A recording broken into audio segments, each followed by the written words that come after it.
신명기 율법은 십자가에 달려 죽은 죄수의 시체는 밤새 나무에 두지 말아야 한다 이렇게 규정을 합니다. 그 시체가 땅을 더럽히기 때문에 무슨 일이 있어도 당일에 그 처리를 해야 합니다. 장사해야만 합니다. 이 율법에 따라 유대인들은 로마 군인들에게 시체들을 십자가 세 개가 있잖아요. 거기 시체들을 치워달라고 요청합니다. 이때 이제 죽음을 재촉하기 위해 아직 죽었는지 안 죽었는지 모르니까 죽음을 재촉하기 위해서 먼저 예수님 양편의 죄수들의 다리를 꺾어버리죠. 하지만 예수님은 이미 이제 돌아가신 관계로 그렇게 할 필요가 전혀 없습니다. 그 대신 한 군인이 예수님의 옆구리를 그 창으로 이렇게 푹 찌르니까 거기서 피와 물이 쏟아져 나옵니다. 이것은 피와 물이 나왔다. 이것은 예수님의 죽음이 역사적 사실이란 결정적 증거입니다. 예수님은 실제 사람으로 태어나셔서 실제 사람으로 사시다가 실제 사람으로 죽으신 분이십니다. 본문 35절, 본문 35절은 한 증인을 우리에게 소개하는데 이 사람이 누구냐, 이름은 나오지 않지만 예수님의 12 제자들 중에 유일하게 끝까지 십자가 곁에 머물던 제자 요한복음의 기록자인 요한입니다. 요한은 직접 예수님의 옆구리에서 피와 물이 나오는 걸 봅니다. 목격자 진술이죠. 따라서 그의 증언은 누구나 얼마든지 신뢰할 만합니다. 신빙성이 있는 거죠. 자, 이처럼 로마 군인이 예수님의 시신에다 한 행동에는 중요한 의미가 있습니다. 어제 제가 잠깐 말씀을 드렸는데 예수님의 이게 지금 두 가지 또 한 가지가 더 나오죠. 이게는 예수님의 다리를 꺾지 않은 것과 그분의 옆구리를 창으로 찌른 그 두 행동이죠. 이 두 가지 행동은 성경의 내용을 성취하기 위한 것입니다. 예수님의 다리를 꺾지 않은 것은 유월절 어린 양에 대한 규정을 성취한 행동이죠. 유월절 규례가 어떤 거냐면 어린 양의 사체의 뼈는 절대 꺾지 말라 이 명령이 나와 있죠. 또한 여기 시편에 의하면, 이거는 시편 어제 말씀 안 드렸는데 시편에 의하면 고난을 받는 그 의인, 의인의 뼈가 하나님으로부터 보호하심을 받는다 이런 말씀이 있어요. 자, 그래서 하나님의 어린 양인 동시에 의인이신 예수님의 다리가 꺾이지 않은 겁니다. 예수님의 옆구리를 또 창으로 찌른 거, 이건 스가랴 12장 10절에 등장하는 예언의 성취입니다. 그 예언에 따르면 하나님이 장차 이스라엘에게 은총과 간구의 영을 부어 주실 것입니다. 그래서 그들의 전에 불순종의 죄를 다 그들이 기억할 것이고 그들이 찌르던 하나님을 바라보며 애통해 할 것입니다. 랍비 문헌들을 보니까 이 랍비 문헌들은 이 예언을 메시아적으로 메시아 본문으로 해석을 합니다. 이스라엘의 반역이 하나님이 보내신 메시아를 찌르는 행동으로 나타난 거라 이렇게 보는 거예요. 요한복음은 이 스가랴 12장 10절을 로마 군인이 예수님을 창으로 찌른 것과 연결시킵니다. 오늘 본문 요한복음의 그 1차적 초점이 뭐냐? 예수님이 찔림 받으셨다, 예언대로 찔림 받으셨다 이 사실에 있는데 그러니까 그분의 육체적 죽음을 통해서 그 성경의 내용이 성취된 것입니다. 그러나 스가랴 이 12장 10절의 인용을 통해서 성경이 보여주는 또 다른 의미가 있는데 그것은 예수님의 십자가 구속 사건이 가져올 우주적인 구원입니다. 본문 37절에 그들이란 말이 나오죠. 그들이 그 찌른 자. 이 그들은 로마 군인들만 가리키는 게 아니에요. 예수님을 죽음으로 몰고 간 유대인들도 여기 포함되고요. 좀 넓게 이야기하면 예수님을 죽음에 이르게 한 그 모든 죄인들까지 다 이게 가리킬 수 있어요. 따라서 이 구절은 예수님이 재림하실 때 죄인들이 이제 공중 재림, 가견적 재림이거든요. 공중에 구름 타시고 다 볼 수 있을 때. 그런데 예수님이 재림하실 때 다 볼 거 아니에요. 그때 죄인들이 애통하며 이제 주님께 돌아오는 것을 가리킬 수 있어요. 계시록 1장 7절 말씀입니다. 볼지어다 그가 구름을 타고 오시리라. 비행기 타고 오잖아요. 우리 주님은 그가 구름을 타고 오시리라. 각 사람의 눈이 그를 보겠고, 이걸 신학적으로 가견적 재림. 그를 찌른 자들도 볼 것이요 땅에 있는 모든 족속이 그로 말미암아 애곡하리니 그러하리라. 아멘. 여기 1장 7절에 아멘 맨 마지막에 나와요. 아멘. 자, 여기서 한 걸음 더 나아가 볼까요? 예수님이 재림하시기 이전에라도, 오늘날도 마찬가지예요. 재림하시기 이전에라도 애통해하며 주님의 십자가 주님께 나오고 십자가 주님 붙드는 그 사람까지 여기 해당될 수 있습니다. 자, 그렇다면 요한복음에 제가 다시 묻겠습니다. 요한복음의 기본적인 초점은 어디에 있을까요? 구약 성경의 성취로서 예수님이 찔림 받으셨다는 사실에 있죠. 또한 이 성취는 죄인들이 예수님께 이렇게 돌아오는 구원 역사까지도 포함합니다. 성경의 성취에 이렇게 주목을 하면서 예수님의 육체적 죽음과 우주적 구원을 이렇게 동시에 강조하는 것이죠. 이제 본문 38절부터 장면이 바뀌어요. 장면이 전환되어서 예수님의 장례 과정이 소개됩니다. 누가 나섰냐? 중심 인물이 두 사람인데, 먼저 아리마대 요셉은 빌라도에게 요청을 해서 예수님의 시신을 이제 수습해요. 시신을 가지고 갑니다. 일반적으로 로마법을 보면 처형당한 죄수들의 시체, 이건 제일 가까운 가족 혹은 친족에게 넘겨집니다. 그러나 반역죄로 십자가형에 처해진 죄수들의 경우는 예외입니다. 그런 죄수들의 시체는 그냥 십자가에 그대로 둬서 독수리 밥이 되게 하거나 짐승의 밥이 되게 해요. 그 죽음까지도 명예롭지 못한 거죠. 죽음 이후도 최대한의 모욕과 치욕을 겪게 하려는 의도입니다. 반면에 유대인들은 그런 죄수들도 수습을 해서 장사를 지내줍니다. 공동묘지 저 멀리 하지만은 묘를 다르게 쓰지만, 원래 아리마대 요셉과 니고데모에 대한 이 신원 정보, 이 사람이 누구인가, 이 정보는 사복음서에 막 이렇게 흩어져 있습니다. 이게 통일된 목록이 나오지 않아요. 어떤 성경에도 다 이렇게 흩어져 있어요. 그러니까 그 흩어져 있는 다양한 정보들을 이렇게 한데 모아서 정리해야지 우리가 이해하는데 이게 좋겠죠. 먼저 아리마대 요셉은 어떤 사람입니까? 제가 이 구절은 밝히지 않습니다. 시간이 가니까. 아리마대 요셉, 이 사복음서를 보니까 그가 이제 부자고 예수님의 제자더라 이야기하고 있고, 이 사람이 예수님의 그 시신을 안치하기 위해서 자기 새 무덤을 이제 제공한 사람입니다. 그리고 그는 존경받는 공회원이요, 하나님의 나라를 기다리는 자입니다. 또한 그는 선하고 의로운 사람입니다. 그래서 공의회의 이 불의한 결정과 행사에 찬성하지 않습니다. 반대합니다. 안타깝게도 그는 그 두려움 때문에 비밀리에 예수님을 믿던 제자예요.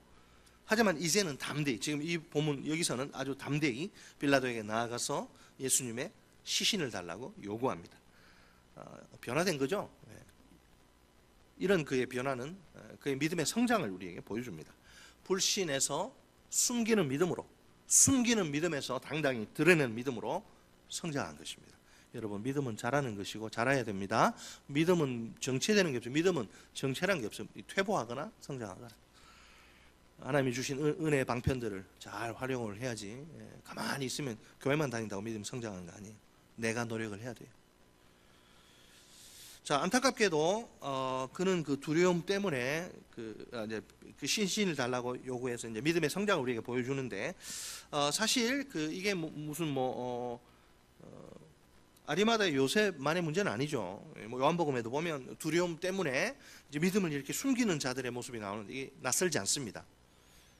그들은 유대 관리들이에요. 공무원들인데 12장 42절 말씀입니다. 그러나 관리 중에도, 공무원들 중에도 예수를 믿는 자가 많되 바리새인들 때문에 드러나게 말하지 못하니 이는 출교를 당할까 두려워함이라. 아멘. 자, 유대 관리들이 왜 이렇게 예수님을 믿으면서도 떳떳하지 못하고 막 두려워할까요? 바리새인들 때문에 그렇습니다. 바리새인들이 어떻게 하길래 괜히 공개적으로 자신의 믿음을 이렇게 드러내다가, 시기도 하다가 너 예수 믿네? 그렇게 믿음을 드러내다가 출교를 당하면 이게 큰일이지 않습니까? 자, 이런 그들의 문제는 무엇일까? 요한이 볼 때 그들의 문제는 12장 43절 말씀입니다. 그들은 사람의 영광을 하나님의 영광보다 더 사랑하였더라. 사람을 두려워하면 올무에 걸려요. 그 당시 많은 유대인들에게 출교, 이거는 우리가 생각하는 것 이상 이 공포의 대상 그 자체입니다. 이건 사회적, 종교적 추방을 의미하니까 더 이상 유대인인데 유대인 취급을 못 받는 거예요. 공동체에서 쫓겨나 완전히. 이거 거의 죽음과 같은 조치입니다. 이거는 그냥 살인이에요, 살인. 사실은 무엇보다 아리마대 요셉은 사내들인 공회원이잖아요. 이게 더 충격적인 일입니다. 사회 지도층 엘리트거든요. 사회 지도층 인사로서 그동안 부와 명예와 권력을 누리던 그들이 아닙니까? 하루아침에 그 모든 이제까지 쌓았던 그 공든탑을 그걸 다 이제 무너지고 모든 걸 다 잃어버린다고 생각해 보세요. 이거 좋아할 사람 누가 있어요? 다 두려워하지. 도저히 상상하기조차도 싫은 끔찍한 일입니다. 자기를 부정하는, 자기가 부정당하는 일이잖아요. 그래서 그들은 사내들인 공회 안에서 예수를 믿는데 비밀 신자로 절대 티 안 내고 비밀 신자로 지내는 편을 선택합니다. 사람을 두려운 거죠. 자, 그렇지만 아리마대 요셉은 어떻다고요? 아리마대 요셉은 당당하게 자신의 믿음을 공개적으로 드러냅니다. 출교까지 각오하고서 말입니다. 내 예수 믿는 거 내 밝히다가 다 내 삶을 통째로 부정당하고 내 모든 거 다 잃어버려도 난 괜찮다. 예수 믿는 거 떳떳이 나는 밝힌다. 자, 드디어 그가 처음에는 안 그랬는데 이렇게 믿음이 성장했죠. 드디어 그가 사람의 영광보다 하나님의 영광을 더 사랑하는 그런 사람이 된 겁니다. 자, 오늘 본문 속 아리마대 요셉이 우리와 무슨 상관이 있느냐 그렇게 또 생각하시면 곤란하고, 오늘 본문 속 아리마대 요셉이 우리에게 던지는 도전이 있죠. 오늘 설교의 제목이 뭐예요? 그겁니다. 제자는 누구입니까? 우리 주님은 무리는 원하지 않습니다. 제자를 원하지. 제자는 누구예요? 첫째로 제자는 자기 믿음을 공개적으로 당당하게 고백하는 사람입니다. 따라서 하십니다. 제자는 믿음을 공개적으로 당당하게 고백하는 사람이다. 여러분 학교에서 또 직장에서 동네에서 나 예수쟁이라, 예수 믿는 사람이라 고백들 하시죠? 막 숨기고 이러시진 않죠. 우리 삼행교회. 자, 이 공개적인 고백은요, 그의 그 참된 믿음을 결정적으로 증거합니다.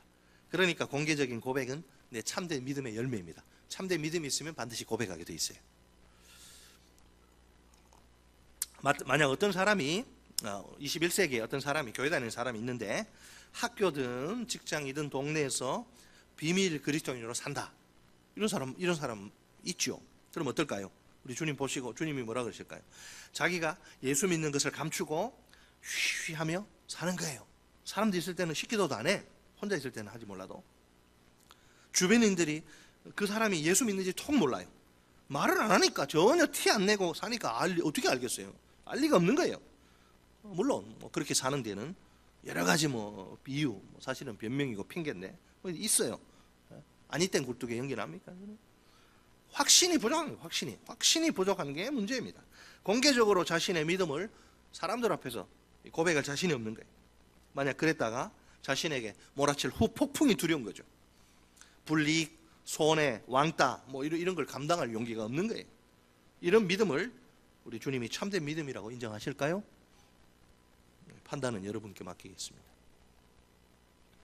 요한복음이 가르치는 요한복음을 한정해서 봅시다. 요한복음이 가르치는 진정한 믿음을 보세요. 참된 뭐라고 이야기합니까? 참된 믿음에는 그에 합당한 열매가 맺히기 마련이다. 이렇게 이야기해요. 특히 요한복음은 그 열매로서 순종을 대단히 강조합니다. 순종이란 그 열매가 그 사람의 믿음이 참임을 이제 증명하는 거죠. 그렇다고 해서 이것이 또 오해하시면 곤란합니다. 이것이 행위 구원을 뜻하냐? 내가 죽으라고 막 순종해가지고 구원을 획득하는 거냐? 그래서 저는 구원을 얻는다는 말은 별로 안 좋아합니다. 성경에 얻는 데도 있고 받는 데 나오는데 되도록이면 구원은 받는 거라. 주셔서 받는 거. 얻는 하면 왠지 공로적인, 그렇진 않지만 그렇게 번역은 안 했겠지만, 그러나 저는 제 개인적으로 얻는이라는 표현이 별로 안 좋아요. 여러분 어떻게 생각하실지 몰라도 구원은 얻는 게 아니라 받는 거죠. 행위 구원을 뜻하는 거 아니고 그렇다고 이게 완벽하고 완전한 순종의 삶을 의미하는, 그렇지 않아요. 여러분 세상에는 100%가 없습니다. 다 50% 100%예요. 다 실수하고 다 죄짓고 그런 거예요. 이 타락한 본성과 악한 마귀와 이 부패한 이 세상 때문에 3대 그 방해 요소가 우리를 죄 가운데 빠뜨린 거죠. 그래서 성령 충만, 기도 많이 하고 성령 충만하고 말씀이 가득하면 이길 수 있어요. 그게 그렇지 않고 기도 생활 게으르고 말씀 게으르면 막 쑥쑥 들어와요. 막 넘어지는 거예요. 그러니까 일주일 동안 죄 짓고 살다가 주일날 와가지고 한 번 또 쫙 목욕받고 목욕하고 가고 또 그렇게 하고, 그건 아니죠. 그럼 이게 뭐냐? 완벽하고 완전한 순종의 삶도 아니고 행위권도 아니면 뭐냐? 이건 뭐냐면 예수님을 믿고 영생을 받은 자에게는 꼭 삶의 변화가 뒤따른다는 거죠. 즉 믿음으로 그리스도와 연합하여, 내가 그리스도 안에, 그리스도가 내 안에 들어왔는데 그리스도와 연합해서 그리스도 안에서 열매 맺는 삶을 산다는 뜻입니다. 요한복음 3장 36절 말씀입니다. 아들을 믿는 자에게는 영생이 있고 아들에게 순종하지 아니하는 자는 영생을 보지 못하고 도리어 하나님의 진노가 그 위에 머물러 있느니라. 아멘. 잘 주목하지 않는 말씀입니다. 한번 우리 같이 해보겠습니다. 아들을 믿는 자에게는 영생이 있고 아들에게 순종하지 아니하는 자는 영생을 보지 못하고 도리어 하나님의 진노가 그 위에 머물러 있느니라. 아멘.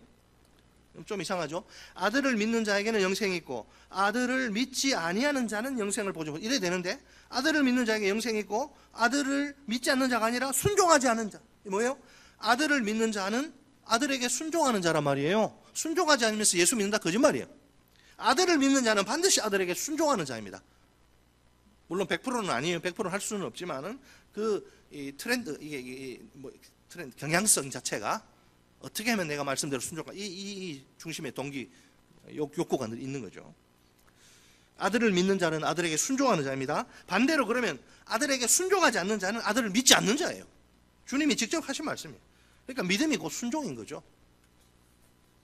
결국 공개적인 고백도 순종이요 참된 믿음의 열매입니다. 자, 누구든지 자기가 아니면 자기 자식이 누가 하여튼 비밀 그리스도인으로 사는 거 이게 쉽게 생각하면 안 됩니다. 믿음이 연약하면 누구라도 그럴 수 있지 이런 식으로 생각하는 것은 대단히 위험천만한 말씀을 보면 큰일 납니다. 언제 어디서나 자신의 믿음을 공개적으로 고백할 수 있어야 합니다. 그래야 그가 예수님의 제자고 안전한 거예요. 자, 다음으로 두 번째 인물 누구죠? 니고데모. 니고데모는 또 어떤 사람입니까? 니고데모가 가르쳐주는 제자는 어떤 사람인가요? 자, 니고데모는 요한복음에 나오죠. 요한복음에 그 세 번, 요한복음에 3번 나와요. 3장 보면 3장에 처음 나오는데 그는 예수님의 마음을, 예수님의 말씀을 전혀 이해하지 못합니다. 거듭남 이야기하니까 어떻게 어른이 엄마 뱃속에 들어갔다 나옵니까? 완전히 뭐 아주 육적인 그런 생각을 하는, 영적인 세계, 영생에 대해서 아주 무지하기 짝이 없는 그런 사람입니다. 그러나 7장에 가면 전혀 다른 모습으로 좀 바뀌어요. 사내들인 공의에서 다들 예수에 대해서 안 좋게 이야기하고 하는데 적극적으로 변호합니다. 돌맞을 각오하고. 19장 오늘 딱 오면 어때요? 이제 한 계단 더 올라가요. 그래가지고 예수님께 헌신하는 믿음의 사람으로 등장합니다. 그의 변화가, 그의 믿음의 성장이 참으로 놀랍습니다. 여러분, 제가 늘 강조하죠. 1년 예수 믿은 사람하고 5년, 10년 당연히 달라야죠. 어떻게 10년 믿은 사람이 늘 그냥 1년 믿은 사람하고 똑같아요? 말도 안 되는 거예요. 제대로 신앙생활 안 한 거죠.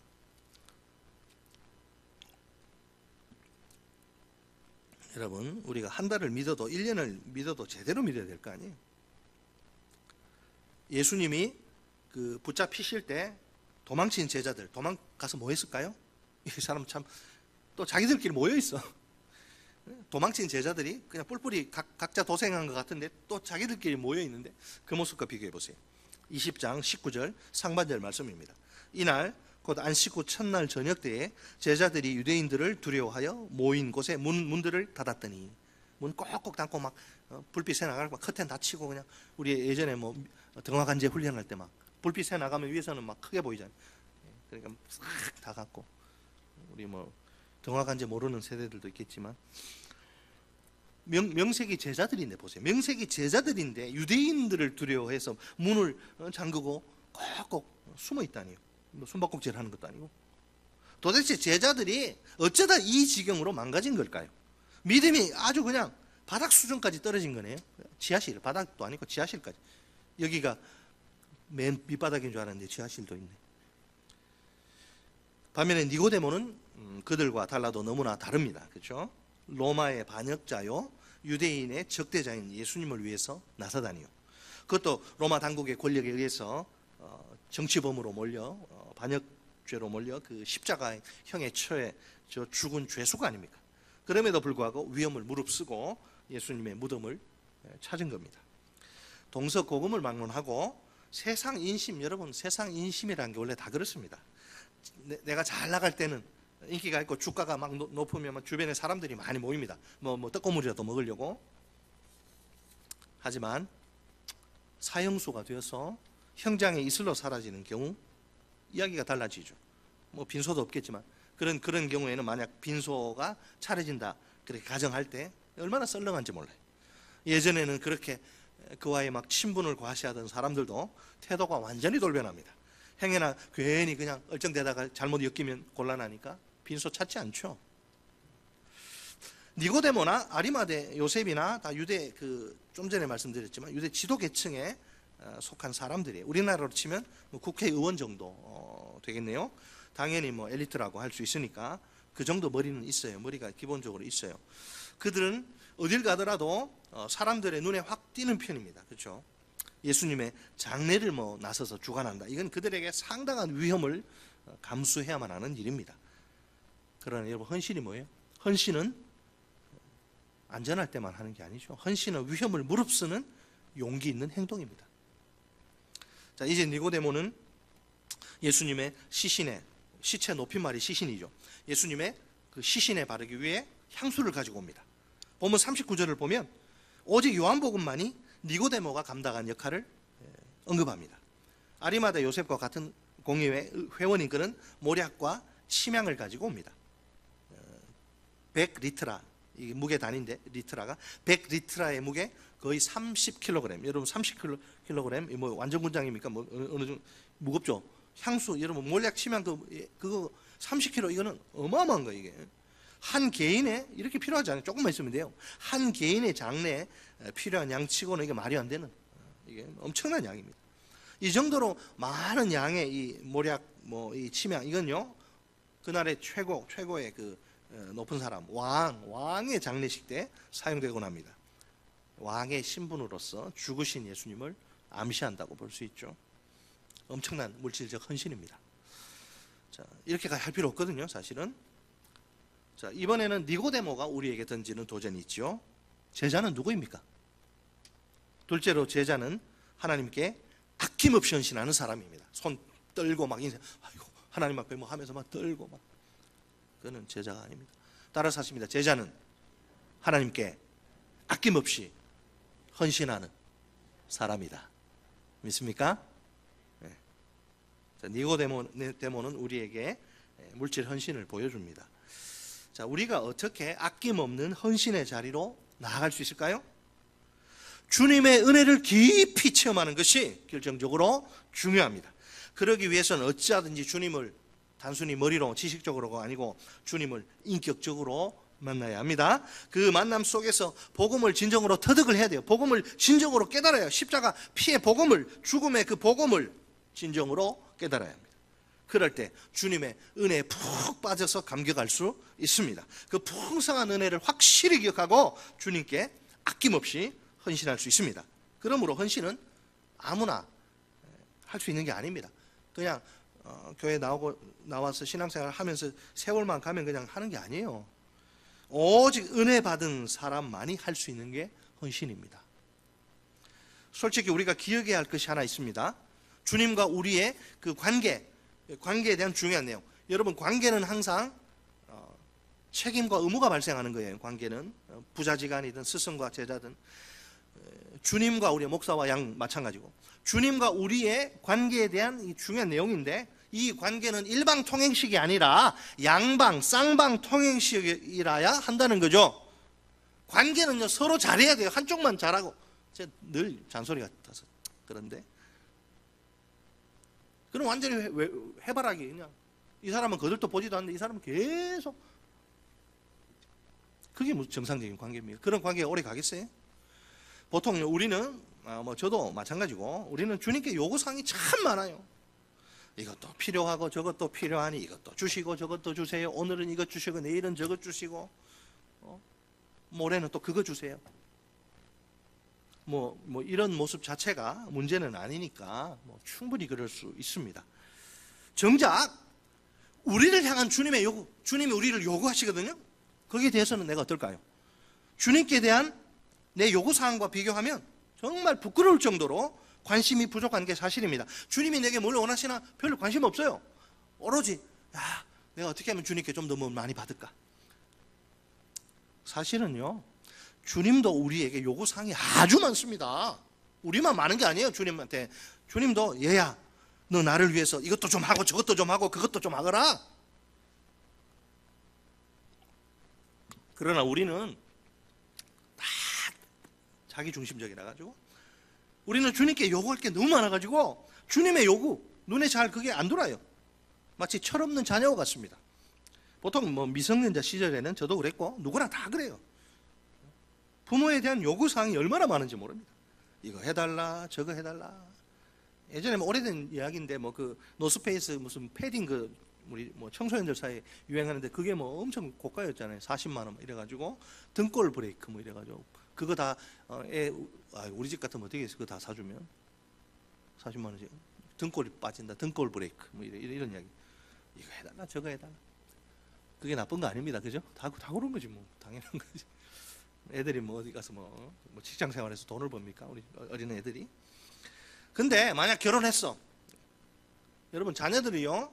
미국에는 고등학교 졸업하면 다 독립시키잖아요. 근데 우리는 완전 그냥 끝까지 아파트 서비스까지 해야 되고. 잘 생각하셔야 됩니다, 여러분.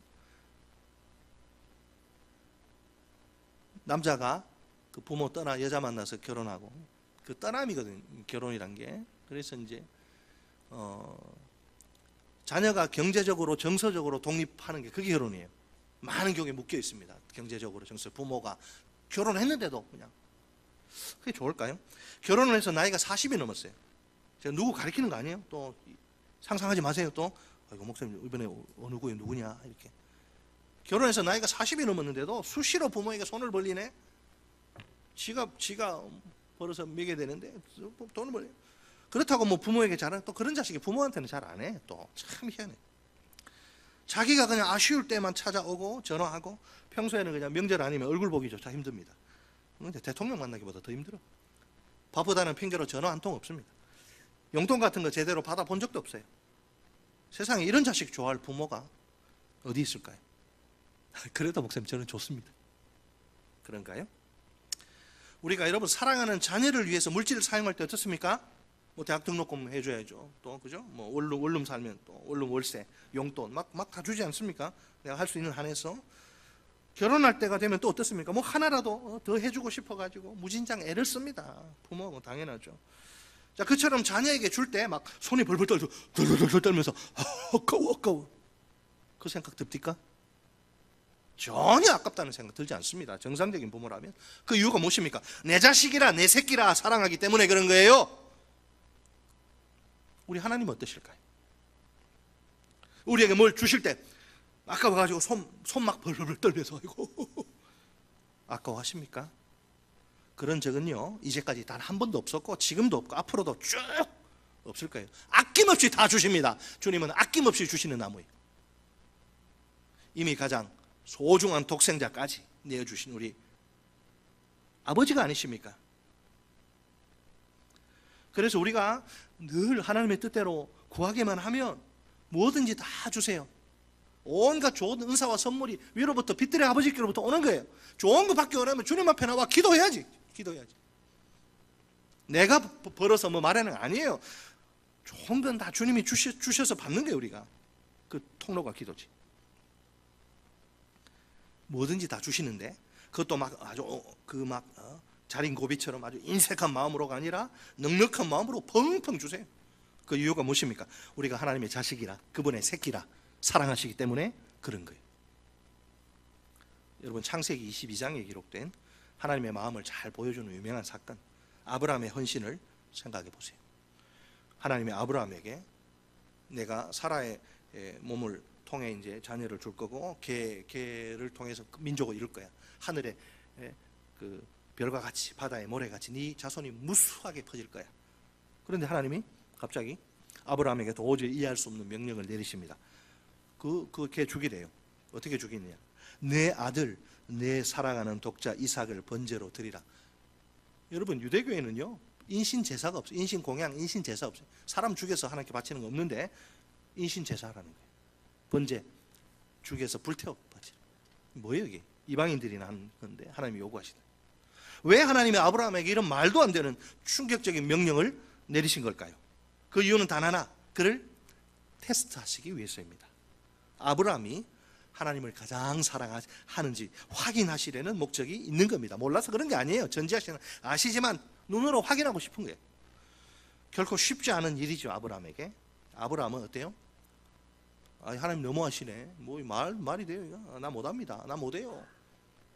이런 사람도 있더라고요. 오늘 하나님 말씀하시는데 나 못합니다. 이런 사람이 있더라고요. 근데 아브라함은 그러지 않아요. 아브라함은 이 시험을 무사히 통과합니다. 하나님이 그 사자를 보내셔서 아브라함의 손에 그 합격 통지서를 딱 쥐어주세요. 그게 통지서가 이렇게 돼 있어요. 창세기 22장 12절 하반절 말씀입니다. 내가 네가 네 아들 네 독자까지도 내게 아끼지 아니하였으니 내가 이제야 네가 하나님을 경외하는 줄을 아노라. 아멘. 여러분, 아브라함이 어떻게 가장 그 귀한 하나님의 약속의 그 축복의 통로인데 이삭을 그렇게 해요? 이삭보다 하나님을 더 사랑하니까. 가장 사랑하는 하나님이 그보다 덜 사랑하는 아들 달라 그러니까 드리는 거예요. 나는 뭔 이유는 모르지만 다 어른의 말씀에는 뭔 뜻이 있을 거야. 그 나를 위해 좋은 걸 거야. 그 기본적인. 여러분, 하나님은 선하세요. 선하신 God is good. 항상 all the time. always.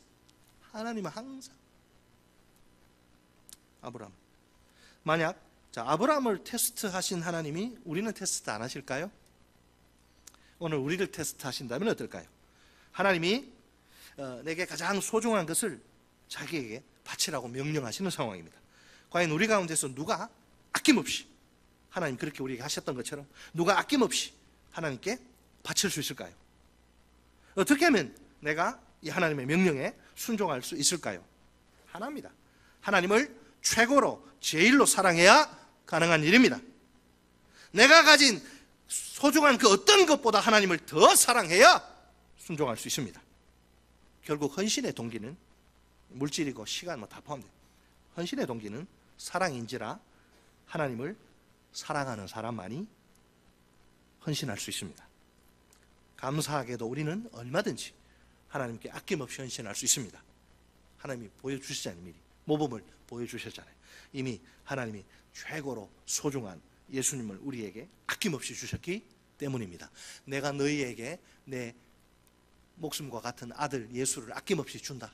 너희는 나처럼 너희가 가장 아끼는 거 아낌없이 내게 줄 수 있느냐? 예, 드리고 말고요. 자, 이 시간 아리마대 요셉과 니고데모가 우리를 향해 이렇게 묻습니다. 누가 제자입니까? 확신으로 가득 찬 우리의 두 가지 대답이죠. 나는 믿음을 공개적으로 당당하게 고백하는 제자입니다.